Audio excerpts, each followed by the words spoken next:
Okay, problem number 4. Starting to get a little harder on these ones.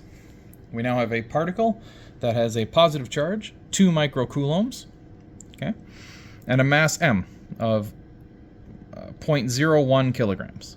It's connected to this string that has a length 1.5 meters.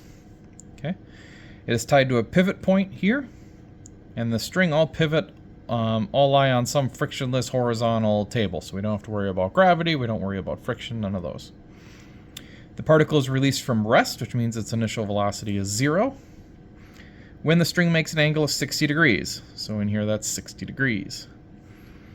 It's in a uniform electric field, magnitude E of 300 volts per meter, and it looks like it's directed here in the positive x direction.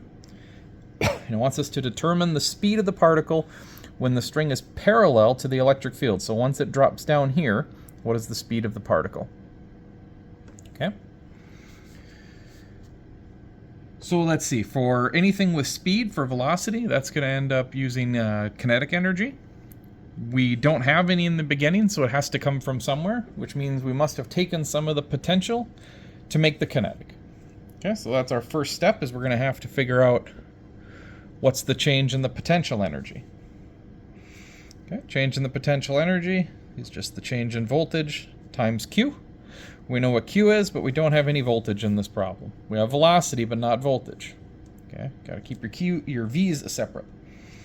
Which means we'll have to go ahead and use the electric field dotted with the distance equation, multiplied by Q. Remember, these are both vectors, and that's a dot product.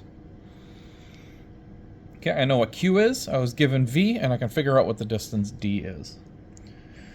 Okay. So we'll have negative. We'll have the electric field, which is 300, given in the problem. Now I have to figure out what the distance is. Okay. Dotted with that distance, which means I need to find the change in x here. How much did it move from this x position over to this x position? I don't care about the y, because again, this is a dot product. Okay. Only care about the position that x is in and d is in. The dot product of those has to be in the same direction, or 180 degrees, completely opposite.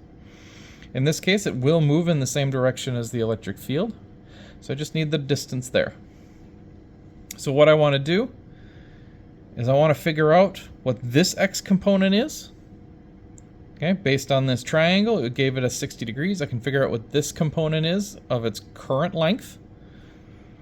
Okay, let's call that x. That's the x distance.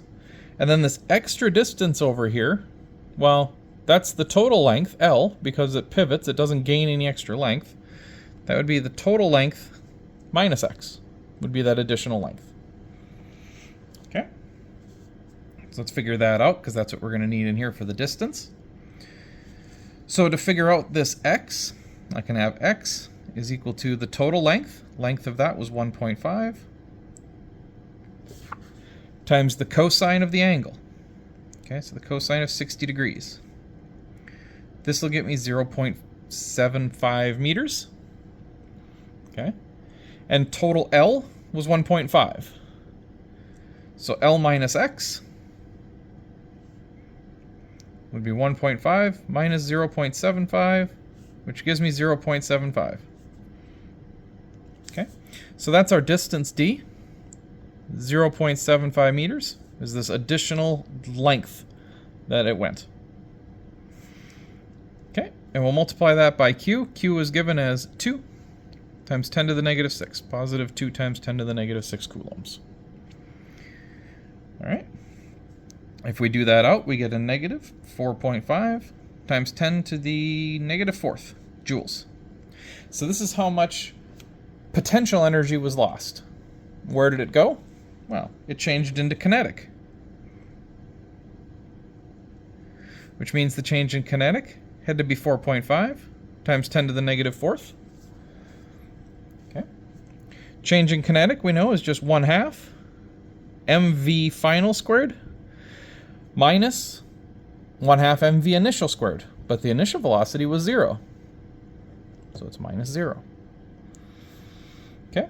So we'll multiply this by 2 to get rid of that half. Then we're going to divide this by the mass. Okay, the mass being 0.01.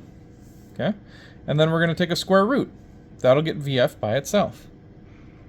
So we'll have VF is equal to 2 times 4.5 times 10 to the negative fourth divided by the mass, all under a square root. Okay, I guess the mass here is actually equal to 0.01, so that's 0.01. And that's all underneath the square root. And if you do that out, it comes out to 0.3 meters per second. That's the final velocity of the particle when it reaches that point.